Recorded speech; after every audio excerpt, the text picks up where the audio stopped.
My name's David Whiteman. I'm a classical guitar maker based here in Shoreham-by-Sea on the south coast of England. I live here with my wife and family, and my workshop's 100 yards up here.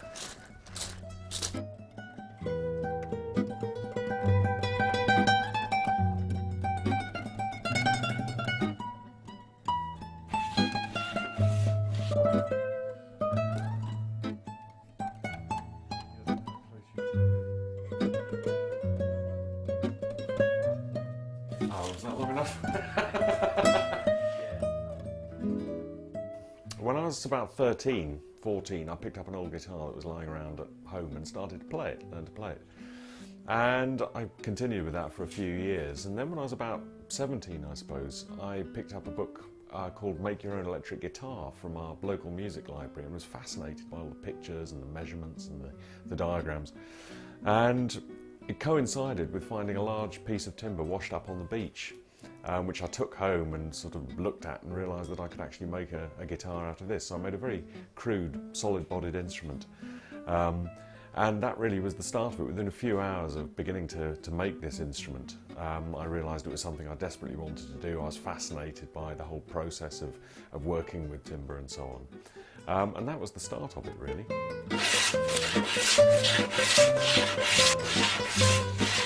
This is a European spruce soundboard for the front of the instrument, and I'm just planing it down to thickness. I learned to make guitars at a place called the London College of Furniture. I was very lucky when I joined there because my two tutors were a man called Herbie Schwartz, the late Herbie Schwartz, who was an incredibly knowledgeable guitar maker and also a lovely man, and he was the right person to teach me at that time. I was very fortunate. And also a maker called Michael G, who at the time was an up-and-coming English maker. He's now internationally renowned. But Michael had this great generosity of spirit. He shared lots of information about guitar making with me and really inspired me, I suppose, to become a professional guitar maker. I still enjoy making my own rosettes, even though it's a very time-consuming process. It's such an important sort of signature on the instrument. So I still make my own rosettes, and very often the starting point is this, which is just a single sheet of veneer, this boxwood veneer. And then they're glued together in sequence to form one line of the pattern. And when you've glued all blocks and cut them, you'll end up with a whole number of strips which you can join together, and then this pattern will be formed through the centre of the block. My guitars are a combination of tradition and innovation and forward thinking. Tradition because the guitar has this great tradition, great makers such as Torres and Hauser, and I've been fortunate in that I've worked on quite a number of these instruments from a restoration point of view. So I've been very influenced by some of the great guitars in the past, but I also want to look forward to instruments of the future and how I can improve the instruments and push the instrument forward. So what I'm trying to do is to provide a guitar that will provide a dynamic range, a response that the modern player wants, but the abiding thing is tonal beauty. This is the thing that I always come back to.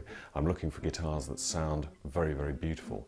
And many of the guitars I've heard in the past are guitars that have a beautiful, magical sound, and that's what I'm trying to achieve. These are the two finished rosettes, which I'm just scraping down.